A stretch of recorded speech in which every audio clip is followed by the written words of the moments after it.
God is crazy about you. He really is. He loves you so very much. We're so glad you're worshiping with us today. And you're here today for the conclusion of this little mini-series we've been doing called At the Table. The series is really intended to equip us all to make the most of the tables we're going to find ourselves sitting at over these holidays. Just to use those opportunities to breathe life and bring people together. And so we pray that you've been enjoying that and hopefully taking advantage of what you're hearing. Week one, Pastor Matt taught us about the importance of the invitation and how when you invite someone in to acceptance and to fellowship, when you invite them to your table, it has the potential to transform their lives. And it's powerful.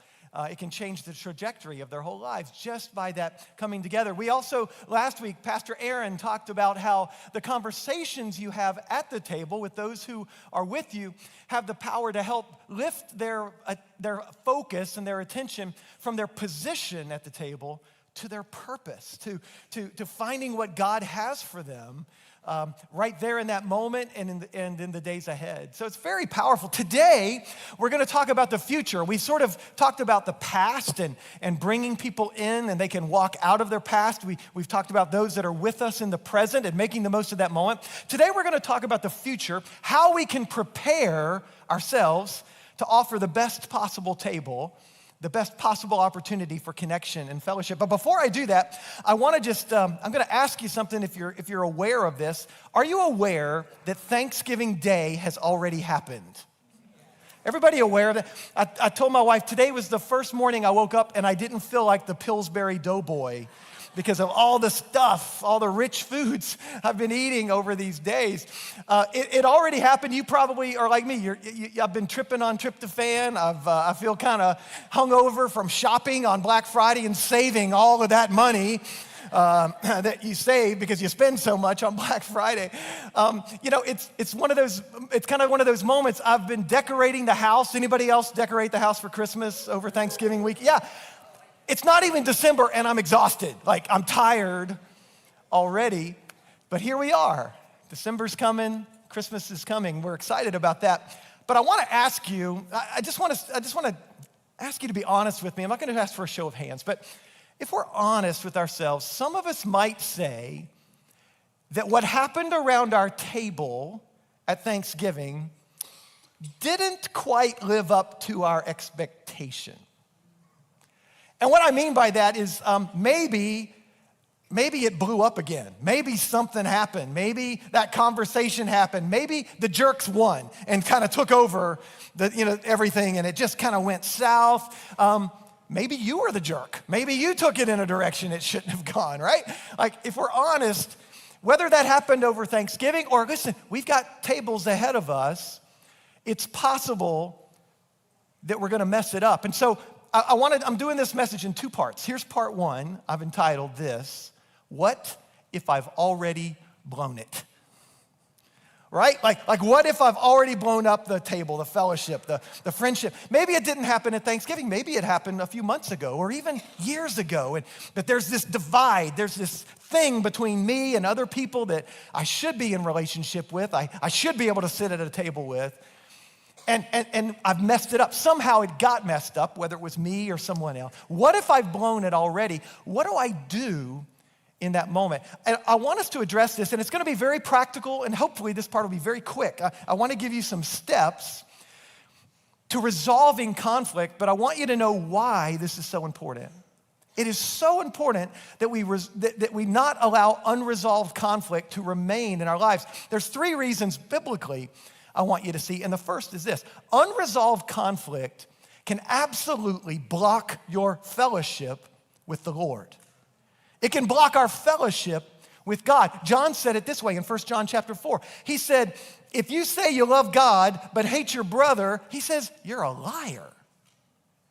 Because how can you love your brother, how can you love God who you haven't seen and hate your brother who you have seen? It can thwart our fellowship with God. But not only does unresolved conflict do that, it also prevents answered prayers in our lives.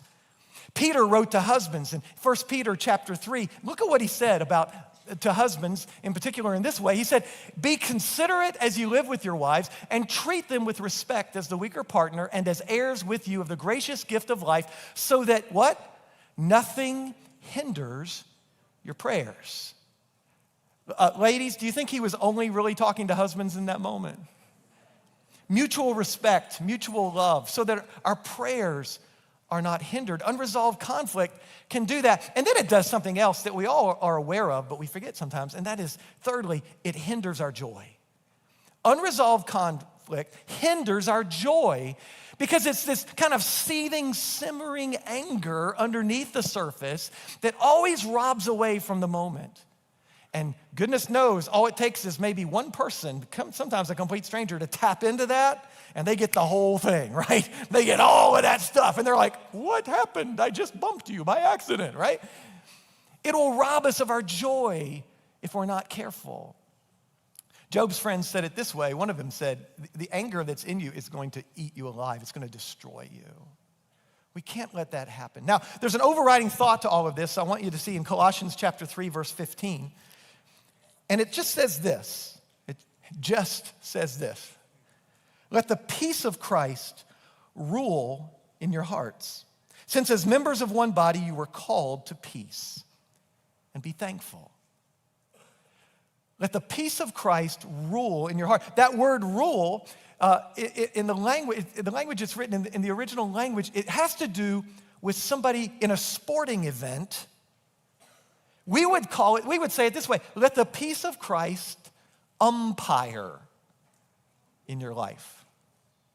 Let it be the umpire. Let it speak to you and tell you what is in bounds and what is out of bounds. What should be said or not said, done or not done. Let the peace of Christ be that umpire in our lives. So that's what we want to happen, but we don't always live up to that.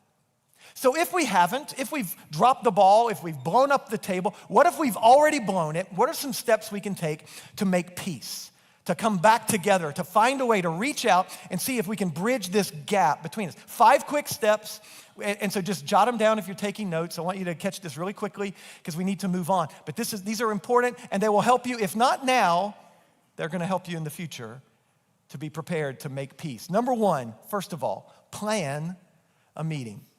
Jesus said in Matthew chapter 5, if you're going to worship and you remember that there's an issue between you and someone else, leave your worship, put it down, and go and be reconciled to your brother. What I'm saying is this: don't sandbag anybody. Ask them for a meeting. Hey, I would like for us to meet, and tell them, this is what I'd like for us to talk about. We had this issue. We've had this disagreement. I felt like it's been separating. You're not going to spring anything on them. Just ask them, can we talk about this to clear the air so that we can come back together? Does that make sense? Plan a meeting. Step 2. Are you with me? Empathize with their feelings. Empathize with their feelings. Listen, we have to approach this with a heart that has a Christ-like loving attitude toward others. Paul said it this way in Philippians chapter 2, and I think it's important. He said, don't only think about your own interests, but serve the interests of the other person as well. Be concerned about their interests. Most of the time when we come to a place of agreement and reconciliation, it's not going to be because we absolutely agree on everything, but it's because the love of Christ governs us. The peace of Christ becomes our desire and our goal. So empathize with their feelings. Third, this is a big one: attack the problem, not the person. Attack the problem, not the person. Keep your focus on the issue. Keep your focus on the problem and refuse to attack the other person. Proverbs chapter 15, verse 1 says this: a gentle answer turns away wrath, but a harsh word does what? Stirs the pot. A harsh word stirs up anger. So I'm going to respond with a gentle word. I'm going to do my best to focus on the problem, not on the person. Paul said it this way in Ephesians chapter 4. Let me just read it to you quickly. Ephesians 4, verse 29, he says, don't let any unwholesome talk come out of your mouths. Have you ever noticed that unwholesome talk can come out of your mouth and you don't have to have anybody else in the room? Anybody else discovered that? I'm not saying it's not aimed at somebody else. How many of you all have those arguments in the shower with other people? Like, they're not in there, thankfully, right? But they're in here, they're in your head, right? You're having all these arguments, right? Don't let any unwholesome talk come out of your mouths, but only, here it is, what is helpful for building others up, according to their needs, and that it may benefit those who listen. This is a standard God has given us, and it's a step we need to take. We need to be willing to do that. Focus on the problem, not on the person. Let's go to the fourth step. Cooperate as much as possible. Listen, the Apostle Paul was no stranger to conflict. Everywhere he went, he kind of ran into conflict. But he wrote these words in Romans chapter 12, verse 18, that are really important. If it is possible, as far as it depends on you, live at peace with everyone. Now listen, it's not going to be possible to do that all the time. There's going to be conflict, there's going to be those issues. But he's saying, as much as it depends on you, be a peacemaker. Don't be an instigator. Be a peacemaker instead. And listen, this is risky because it means you can maybe be taken advantage of. It means somebody else might actually get the last word. Nobody likes that. Nobody likes it. What's the old joke? I always have the last word in my arguments with my wife. 2 words. Yes, dear. It's a total joke. It's not real. Stacy, I love you. You're awesome. Listen, we need to make sure that we're being gracious to others and that we are living up to this standard that God has. 5th step, final step. This is important for becoming a peacemaker, and that is this. Emphasize, now catch this, reconciliation, not resolution. The point is this: you may never fully agree on whatever it is that you're disagreeing about. But you shouldn't allow that to cause this divide to remain between you. We can agree to disagree, but we should not agree to avoid each other. We need to find a way to be reconciled to one another. Paul wrote it in 2 Corinthians. He says, God has reconciled us to himself through Christ Jesus and has given us the ministry of reconciliation. This is who we're to be. We're to be reconcilers. So here is a little 5-step action plan. If you've already blown it, or if there's somebody from the past and you need to just make peace and try to find a way to reconcile, then it's really important that you follow these steps. And I've tried to make it easy for you because if you caught it already, the first word, which is the action word, the verb, in each one of these 5 steps, if you take the first letter, it spells out what? Peace. You guys had your coffee. You're going good. That's awesome. It spells out the word peace. Hey, this is going to be funny, but maybe, or maybe not, but Zaria, take a good picture of me, because is that Zaria over there? I can't tell who's taking pictures. So I always get these ugly pictures on Facebook. Like, I'm always making these weird faces. So real quick, take a nice one. Thank you. I appreciate that. Thank you. I'm going to be looking for that on the post this week. I hope that one shows up because I'm always making these horrible faces. It's just crazy. Can't believe I just did that. That's so weird. So back on Colossians 3:15, let the peace of Christ rule in your hearts and be thankful. This is who we're to be. So there's some ways to repair damage that's already been done. But I want us to think now about the future. How do I set myself up for success? Like, what can I do to make sure that the tables I'm invited to, the tables that I open to others and invite them to my, how can I make this as successful as possible? How can I create a great table? That's part 2 of this message, preparing a great table. And to do this, I want you to go with me to Psalm 23. So open your Bibles, open your app to Psalm 23. And no, we're not going to do a funeral, but isn't it a shame that that's mostly when we go to this psalm? It's so rich, it's so beautiful, there's such depth in it. And I hope that you'll pick up on that today. Psalm 23, David is writing, who became king of Israel, the most celebrated king of Israel, but he started off as a shepherd. And so a shepherd wrote these words, beautiful psalm. Read it with me, and I want to draw your attention to the very first verse, because the word Lord there, you notice it's in all caps, small caps. That means it's the sacred name of the Lord, the revealed name of the Lord. We would call it Yahweh. So the shepherd is saying, listen, the Lord is my shepherd. Yahweh is my shepherd. I lack nothing. He makes me lie down in green pastures. He leads me beside quiet waters. Can you picture this? Sheep, can you picture this? Being led. He refreshes my soul. He guides me along the right paths for his name's sake. Even though I walk through the darkest valley, I will fear no evil. Why? For you are with me. Your rod and your staff, they comfort me. You prepare a table before me in the presence of my enemies. You anoint my head with oil. My cup overflows. Surely goodness and love will follow me all the days of my life, and I will dwell in the house of the Lord forever.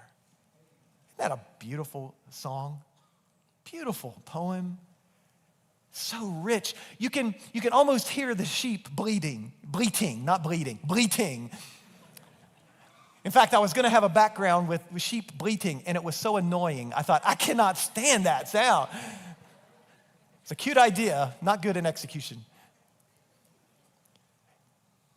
But you can almost picture it, right? Like you see the beautiful pasture, and the shepherd is talking about the sheep and how our God leads us and takes us through valleys, and we're watered and fed and pastured. But then verse 5 comes along, and it's like you hear a record scratch. Because all of a sudden, we have a table that's being set. And we have enemies there. Is this some kind of interruption? Like, what is David talking about here? It doesn't feel like it fits with this whole beautiful scene that he's painted thus far. I remember reading a book a number of years ago. We did it in our small group, a little book by W. Keller is the last name, Keller. And it's called A Shepherd Looks at Psalm 23. And he reveals something that I think is really helpful and instructive for us here, and it has to do with verse 5. Because you see, shepherds know that sheep have very thin skin. And that they have to be led to places, yes, for watering and those kinds of things, but they have to be led to places so they can be out of the scorching heat of the sun and out of the frigid cold. Remember, this was a desert area. The extremes of temperature were great. And what shepherds know is that not only do sheep need to be led to higher places where the air is cooler and less severe in temperature, but also they know that sheep aren't really good on hillsides, on mountainsides. Have you ever noticed sheep have kind of these big bodies and these little teeny legs? It's kind of like some of the guys I see at the gym. Their upper body's all like this, right? And they got, what are those strings hanging out of your shorts? Oh, those are your legs, okay. I'll get some hate mail over that one probably, but. So sheep aren't so good on mountainsides, right? So what do shepherds do? Shepherds lead them through the valley, through the water, and they lead them up to higher places where it's cooler. And listen, they lead them to places where it's flat. We would call it a plateau. They'll take them up these hills and find a plateau, which in Spanish, and I also understand in Swahili, is the word mesa, and it literally means table. They lead them to a higher table, a flattened area where it's safe, they can relax and pasture. It's the job of shepherds to find that place And that is what David is referring to in this psalm. He prepares a plateau. He prepares a table before me. David didn't get it wrong. He got it exactly right. It's a beautiful picture of what shepherds do. Now, so what we're going to do is we're going to change the background of our title slide now for the rest of this message to close the series. We're going to change it from a banqueting table to a pasture with sheep. That's how I want you to think about it for the rest of this message. The table that is prepared for us. And the point of this, can I throw a little joke in there? I'm kind of turning the tables on you. Wah, wah, wah, right? Yeah, I want us to think about this just a little bit differently. And the point of verse 5, catch this, it says that the shepherd prepares a table, a plateau for me, before me. He prepares a table before me in the presence of my enemy. The word before there isn't referring to in front of, it's referring to ahead of in time. He goes ahead of me and he prepares a table for me. That's what verse 5 is telling us. So what does that have to do with us today? Like, what can we glean from this shepherd going to a plateau and leading his sheep there to a plateau? There's a couple of ways I want us to look at this, and it has to do with why the shepherd goes ahead, how he prepares the table before us. And as I'm talking about this, I want us to relate it to what you and I can do to prepare ourselves and the tables we're going to be around or the tables we're going to invite people to. What can we do to ensure ahead of time they're safe places? They're places of rest and grace and mercy. How do we prepare a table that God wants us to prepare? Now, as we're talking about this, I want you to be very clear about something. This is not about manipulation. This is not about controlling people. It's not about controlling what's said or what's done. We can't do that. In fact, the Old Testament says that's like the sin of witchcraft, trying to control and manipulate. No, we're not talking about that. We're talking about controlling what you and I can control, which is ourselves and our responses. That is what I can control with God's help. So let's learn quickly from the shepherd what we can do and how we can prepare a table before us. See, the shepherds, in Middle Eastern shepherds would go to that plateau ahead of the sheep, and they would prepare it primarily in three ways. One of the first things that they would do when they would go and find a plateau is they would look for any poisonous grass or weeds that were growing in that plateau. Because they know that sheep are very sensitive. Like, there are some grasses, some poisons that are so poisonous that just a taste of it is enough to overwhelm the system of a sheep, and they'll die. And so what the shepherd would do is he would go ahead and he would discover, are there any of those kind of poisonous, toxic things that are there, grasses and weeds? Can we avoid those in some way? Or do I have to actually take extreme measures and somehow eradicate that from this area? What I want you and me to glean from this for ourselves is this: to prepare a table ahead beautifully, we need to remove anything that is toxic to relationships really happening in that environment. We need to remove the toxins, anything toxic to relationships. And there are some poisons that absolutely will kill our relationships if we're not careful. They destroy and hinder our fellowship with one another, our authenticity with one another. And one of the biggest ones is one we've been talking about really for a few weeks, even back in the Daniel series. One of the most deadly ones is the toxin of unforgiveness. If I harbor unforgiveness in my heart, it isn't just killing me and that relationship with that person that I refuse to forgive, but it actually taints all of our other relationships. That seething unforgiveness makes it harder for us to be authentic and give ourselves fully to even others because we're afraid. I'm not gonna get hurt again. How many of you know folks that in an effort to not be hurt anymore, they do the hurting first? They keep people stiff-armed in a way. That's a toxin that's working in their lives. It's an unforgiveness that's working in their lives. And so Paul says this in Colossians 3:13. Look at what he says. Bear with each other and forgive one another if any of you has a grievance against someone. Forgive as the Lord forgave you. Did you catch that first word? Bear with one another. Does that sound easy? He could have said, just be chill with one another. Just be nice. No, he says bear. Why? Because he knows we clash lots of times.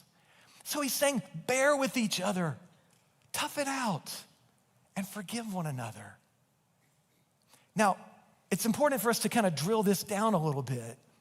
What does that look like in practical terms? First of all, it means that you and I, we need to forgive others. We need to forgive people that have hurt us and wounded us in our life. We just need to forgive people, not because they deserve it, not because they asked for it, because we know lots of times they don't. We forgive, what did Paul say? Because God has forgiven us. That's why I forgive. Who am I? Am I in the place of God to hold this against that person when God has forgiven me? It's not my place to do that. Forgive other people. And by the way, here's a little relationship tip. You don't even have to pay for this one. I'm just going to throw this one in, all right? You don't have to tell them you've forgiven them. You know, sometimes we can use that as a weapon to hurt people. Well, I've forgiven you for that anyway, so, and here's what we fail to realize.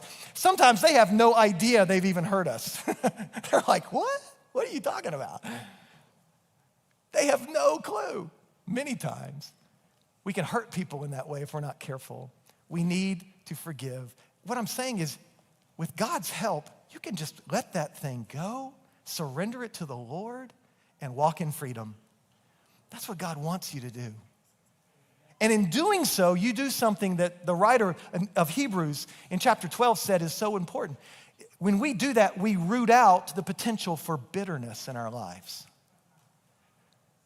In Hebrews, he said, be careful that no one misses the grace of God, and don't let bitterness take root, because it will defile many people, not just you. So root out the bitterness. And then here's the hardest part of this whole forgiveness piece. You and I need to seek forgiveness from others. We need to go and ask when we're the ones that are at fault. When I mentioned that passage in Matthew 5 where Jesus said, if there's something between you and someone else, leave your gift and go and be reconciled and then come back and worship. The phrase Jesus said there is, if you know that your brother has something against you. If you know you're at fault, you did this, you caused this, you said that, you broke it, you go and seek forgiveness. And then offer your gift to the Lord. Then worship. Then enjoy the presence of the Lord for sure. That battles against the second toxin, and we won't take much longer on this, but this is a terrible toxin and poison to our relationships, and that is our pride and self-centeredness. That's what keeps us from asking for forgiveness, even though we know we should. We know we're at fault. And here's the thing that pride does. It doesn't just prevent us from asking, it can prevent us from even seeing the wounds and the hurts in other people's lives.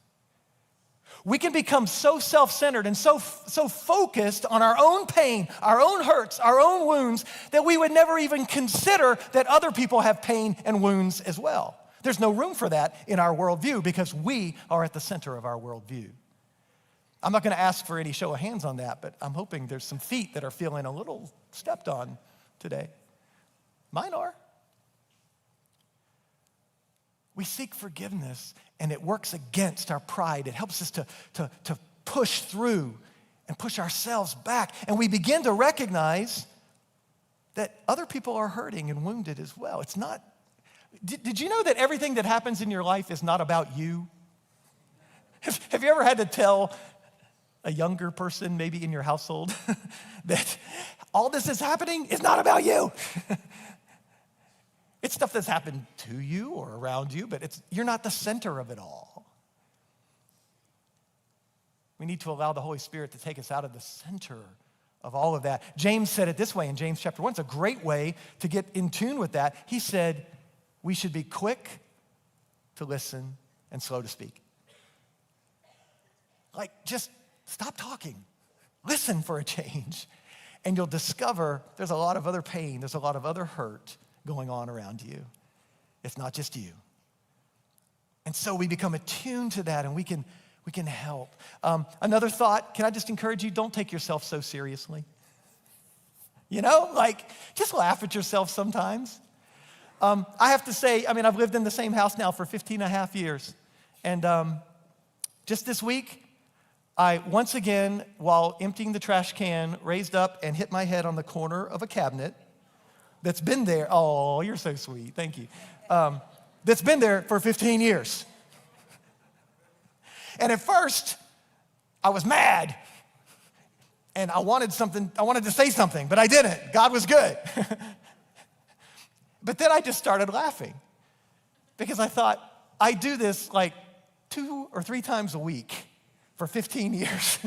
I know the cabinet is there, right? That may explain why I do some of the things I do. It's made a difference. Laugh at yourself. Don't take yourself so seriously.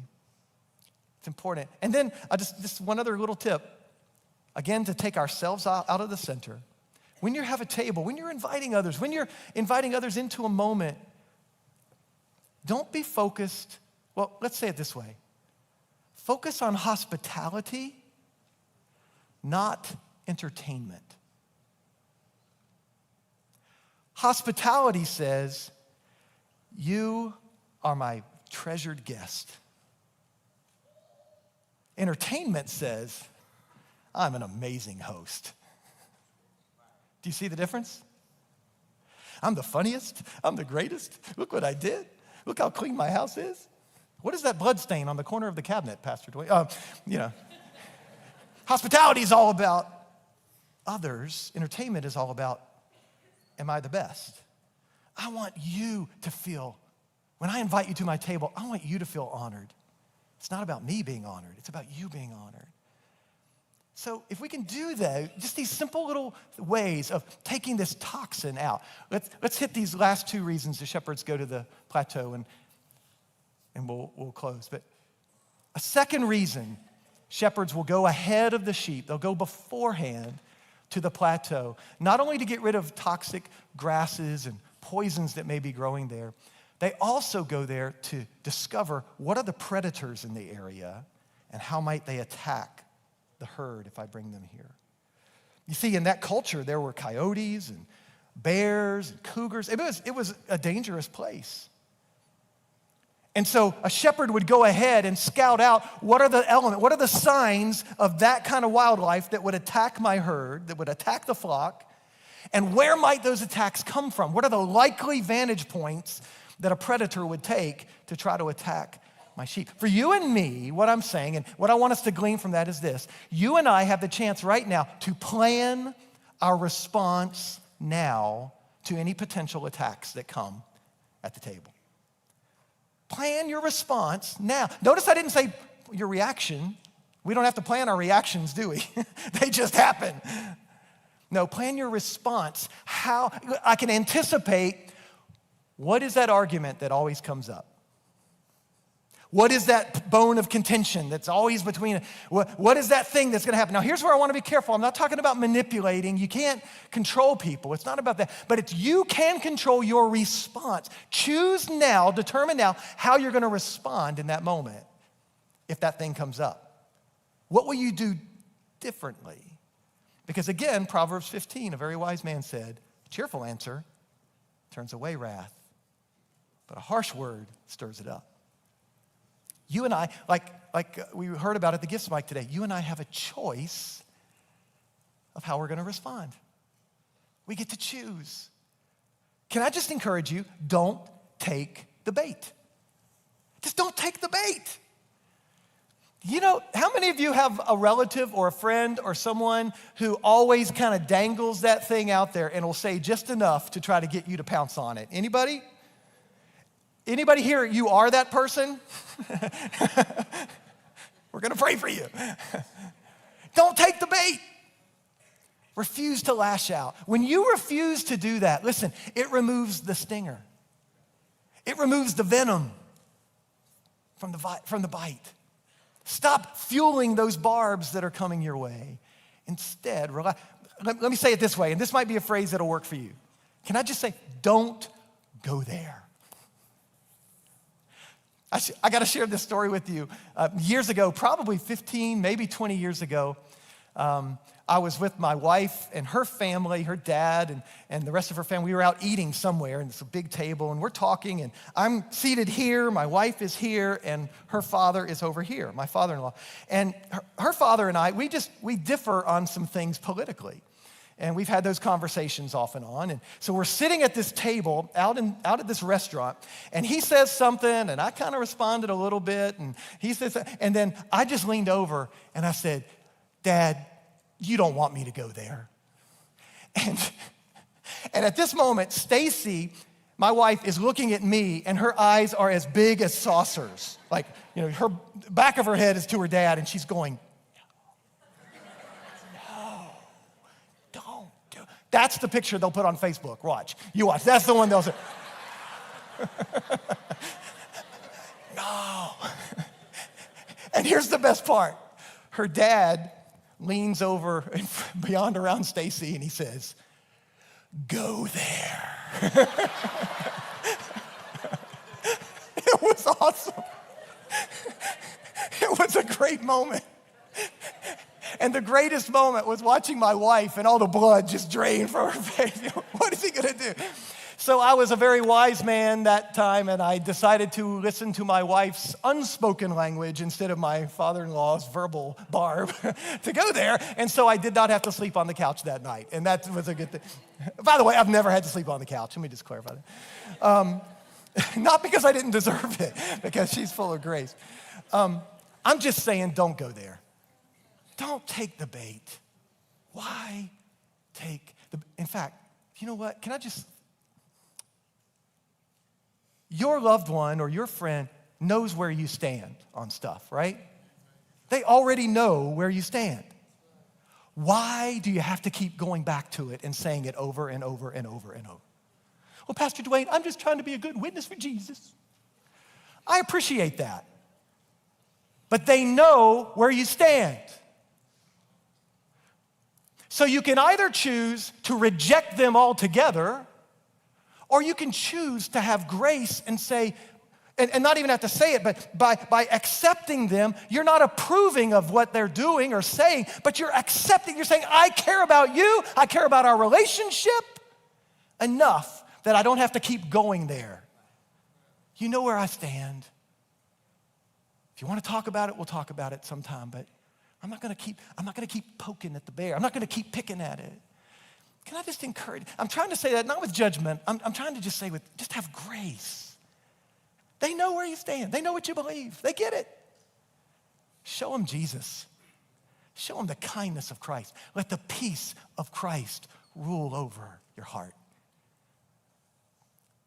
And sometimes you might even change their heart, win their heart, by having that kind of response, that kind of attitude. You and I get to choose that now.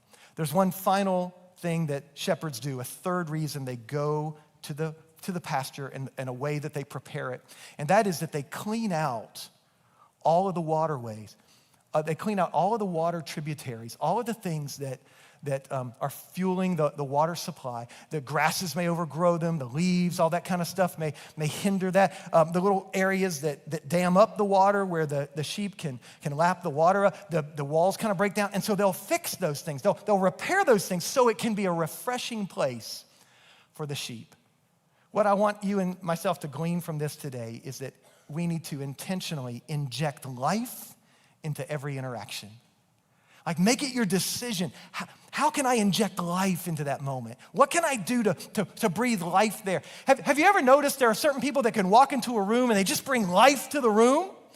And then there are certain people that walk into the room and every bit of oxygen gets sucked out. Right? If you haven't noticed it, you might be the one that's sucking the air out. Oh, maybe not. No, I don't know. We don't want to do that. We don't want to be that kind of people. We want to be people that are oxidizing the room, are bringing oxygen into that room. And I'm not talking about being the most popular or the loudest or the funniest. I mean, that's not what I'm talking about. I'm talking about choosing your responses, choosing what you're talking about, breathing life, not taking the bait. All of this brings life into that room. It's so important for us to do that. A couple quick ways to do that. One, here's a very practical thing. Why don't you just stock up on a few good questions? Like just jot down a few questions. Put it on the palm of your hand if you have to. Just a couple of good open-ended questions that will lift the level of the dialogue from the weather and football. What if you ask them something like, what has to happen for you to really feel like Christmas? Here's an interesting question. What was the best compliment you gave somebody in the last year? Think about that one. You might have a hard time thinking of those kinds of questions or whatever. We're going to put a QR code up here. It's a chance for you can just use your phone and scan it. If you need some help with like good questions, like just open-ended questions, there's 30 at this little site that it's going to take you to. You can take your phone out, just scan that QR code. It'll make me feel like you're taking pictures of me. I'll feel all about, proud and happy. And if you want help with some good open-ended questions, go in. I'm not saying you have to manipulate the conversation, not at all. I'm just saying when you have that moment, there's that opportunity, that lull, why not ask a little bit deeper question that takes the interaction a little different direction, makes it more meaningful. Ask some good questions. Choose the ones that work for you. There'll be some that won't be appropriate for you. That's all right. As we talked about last week, on the first week, who do you need to invite to your table? Maybe there's someone on the outside that just needs to be invited in. Maybe there's someone who's already at the table, but it's time for just their importance, how much you care for. It's time for that to be elevated at the table for them. Maybe it's time you move the 40-year-old from the kids' table to the adult table. I don't know what that looks like for you. Who do you need to do that for? Who am I overlooking? Who can I help elevate to feel more a part of what's going on? And then just one last practical application. What if you help prepare a table in the presence of someone else's enemy? Let me tell you what I mean by that. Let me just give you an example. Perhaps you know an under-resourced family that is not going to have much of a Christmas. They just can't. What if in the presence of their enemies, listen, their enemies are things like discouragement, maybe fear, maybe a little shame, or hopelessness. What if you just bought a few simple gifts, wrapped those up, put them in a box, and anonymously just put them on their front porch? They don't need to know you did it, but you're preparing a table in the presence of their enemies, the things that are fighting against them. What a beautiful way to show the grace of Christ, to serve someone else. The shepherd goes ahead and prepares the table for the sheep. You and I can do the same. We can prepare ourselves. And let me just say, sometimes the attacks come from very unexpected directions, right? We didn't anticipate that one. We didn't see that person saying that. Can I just say, in those shepherds' experiences, many of them have said that cougars attack their sheep many times. But listen, I've never seen a cougar because they're stealth, they're quick, they're quiet. And the only way to protect sheep is for them to stay close to the shepherd.